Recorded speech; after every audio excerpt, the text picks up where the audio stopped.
નથી નાગણ હું માર્ગ ભૂલ્યો, નથી મારા વેરીએ વળાવ્યો, મથુરા નગરીમાં જુગઠુ રમતા નાગનું શિષ્ય હું હાર્યો. હે જળ કમળ છાંડી જાને. એક તો કૃષ્ણ લાગે નાના એવા ને જો વાતો કેવડી મોટી મોટી. મથુરા ક્યારે એને જોયું નથી, પણ શું કીધું?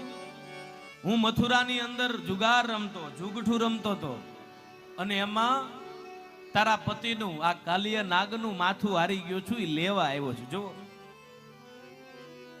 નાગણીઓ કે આની હિંમત તો જુઓ, અમે બીવડાવતી, આ તો અમને બીવડાવે. તો હવે શું કરવું? એક કામ કરીએ, આના વખાણ કરીએ.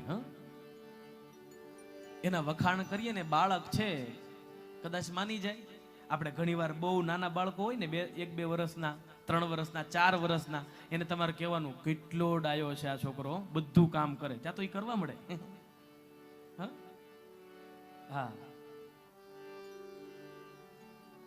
તો કે આપણે આને વખાણ કરીએ ને હમણાં વયો જાય. અને નાગણીઓ કહેવા લાગી કે રંગે રૂડો રૂપે પૂરો, દિસંત કોડીલો સુહામણો, તારી માતાએ કેટલા જન્મ્યા, એમાં તું અળખામણો.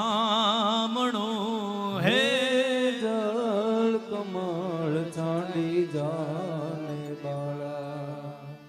નાગણીઓએ કીધું કે તું કેટલો રૂપાળો છો, કેટલો સુંદર છો હે બાળક, અને તારી માતાને તમે કેટલા ભાઈઓ છો, કેટલા સંતાનો છે કે તું અહીંયા આવી ગયો મૃત્યુના મુખની અંદર અને તને ડર નથી લાગતો? તો આ તો કૃષ્ણ છે. હો, ભગવાન રામ હોય ને તો એ મર્યાદા પુરુષોત્તમ છે, એ મર્યાદામાં રહી, પણ આ તો કૃષ્ણ છે પૂર્ણ પુરુષોત્તમ.